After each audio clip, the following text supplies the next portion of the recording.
साथ संगत जी, प्यार से कहना धन्यकार जी। समागम के ये सेवा जहाँ सभी अब आने वाले दिनों में जो योगदान देंगे और ये उत्साह मन में हर एक का कि ये एक भाव श्रद्धा के एक और महापुरुषों के प्रति भी कि यहाँ ग्राउंड में जो भी आए एक राहत पाए, सुकून पाए, एक जीवन में हर एक के निराकार और ज़्यादा गहरा प्रभाव, एक एहसास निराकार का और बढ़े। तो ये जो भाव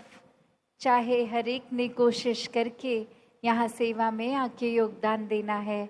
पर किसी वजह से अगर कोई नहीं भी आ पा रहा तो उन्होंने भी मन छोटा नहीं करना। ये सेवा तो एक भाव है, मन से एक अरदास, एक ये रूप।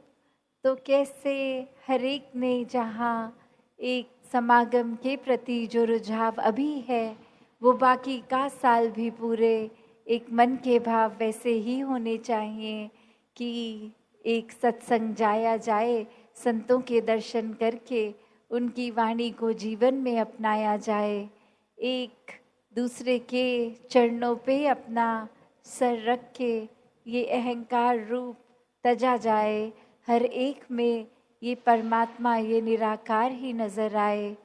तो ऐसे भाव संतों ने हमेशा जब जब भी जिक्र किया, साथ ही एक निराकार को मन में हर समय के लिए बसाने के लिए ये सेवा, सुमिरन और सत्संग, और वहीं जो अभी सेवा का आज बार बार जिक्र, और साथ में ही ये शब्द भी कि अपनी इच्छा उस सेवा में ना डाली जाए, एक ये निरीक्षित रूप सेवा का। क्योंकि अक्सर हम ऐसा भी देखते हैं कि कुछ दुनियावी रूप में किसी एक फील्ड को हम अगर बिलोंग करते हैं, कोई नॉलेज रूप किसी में एक ज़्यादा होता है, तो अक्सर कोशिश रहती है कि हम सेवा के समय भी उसको इम्प्लीमेंट करवाएं। एक वो हमारी नॉलेज है तो हम वो काम ज़रूर करवा दें। तो बात वही कि जब ये हुक्म अनुसार का एक आता है रूप, तो वो ही एक ऑर्गेनाइज्ड वे है एक समागम के लिए, अगर उसकी तैयारियों के लिए, तो वहाँ अगर उस कैलिबर की ज़रूरत है नहीं है, उस हिसाब से अगर कोई चीज़ हमारे नॉलेज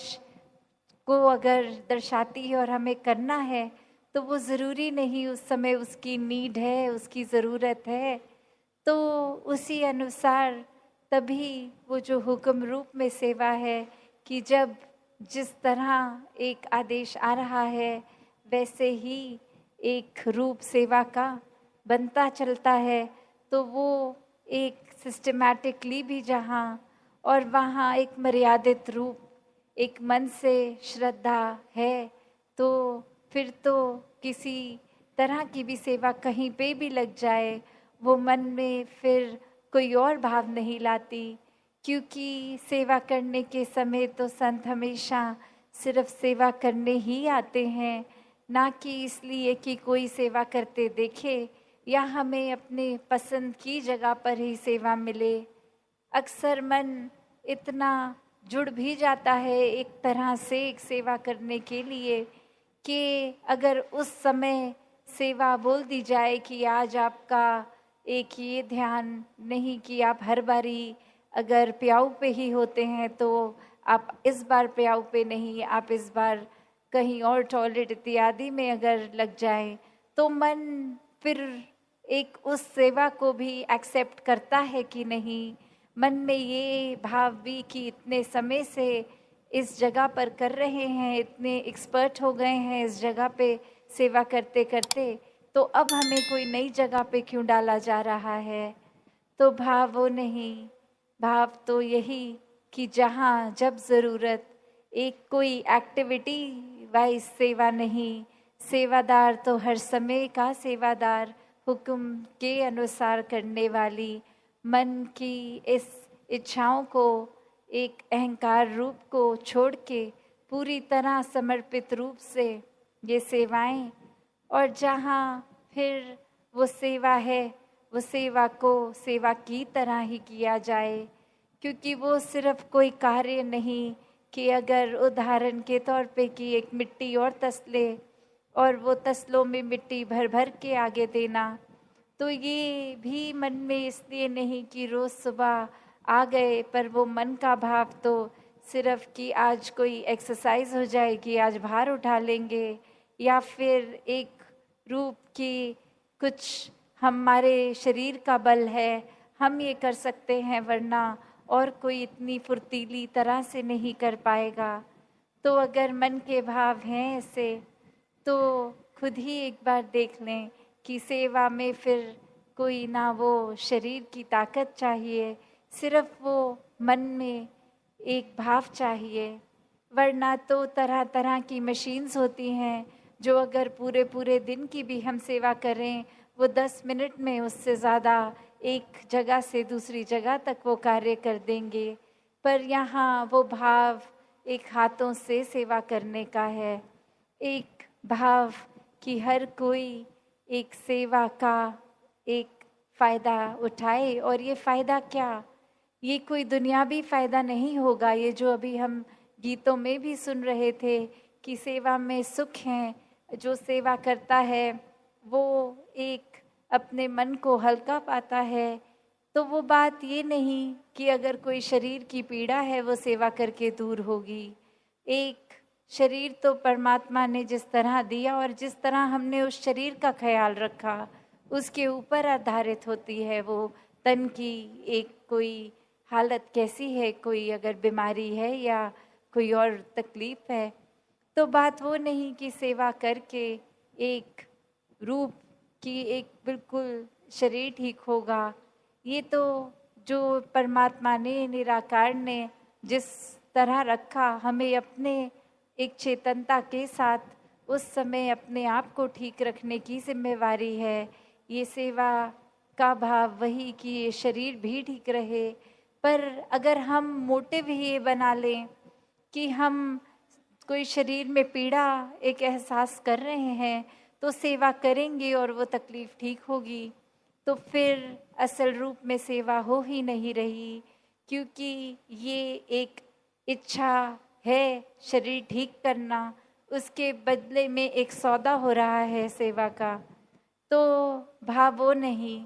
भाव तो कि जितना भी हो सकता है मन में भाव सेवा का रख के सेवा करी जाए। और उसके बाद फिर एक अगर फोकस ही रहेगा कि सेवा करने के बदले शरीर ठीक हो, तो ऐसा होने वाला नहीं है। बाकी ये निराकार जब भी फिर वो रूप की किसी पे अगर आज तन ठीक रखा है कल नहीं भी, और आज अगर नहीं भी कल ठीक भी, बस हमें वो प्रयत्न अपने शरीर के लिए भी करते जाना है। तो एक भाव वही कि अक्सर सेवा को हम अपनी इच्छाओं से जोड़ लेते हैं, किसी चीज़ की प्राप्ति से जोड़ लेते हैं, तो वो हरगिज़ सेवा नहीं रह जाती। फिर वो एक कार्य है जो हमने किसी फ़ायदे के लिए किया या कुछ साबित करने के लिए।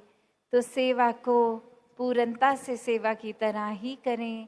और वो जो अक्सर बात आती है कि ये तन मन धन की बात सेवा में, कि ये शरीर तो एक करेगा सेवा, पर उससे ज़्यादा ज़रूरी ये मन को सेवा में होना चाहिए।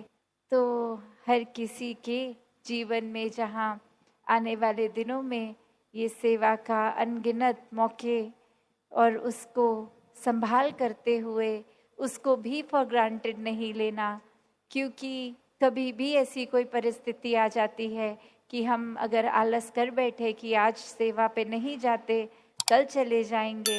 तो क्या पता कल दातार ने लिखा भी है कि नहीं। तो कैसे एक हर समय पूर्णता से सदुपयोग करते हुए एक कभी भी एक भी पल को उस तरह नहीं लेना कि ये तो कोई बात नहीं फिर मिल जाएगा मौका।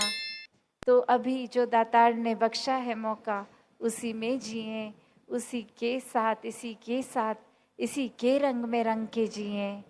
तो दासी और समय ना लेके इन्हीं शब्दों से आज्ञा लेगी। सात संगत जी, धन निंकार जी।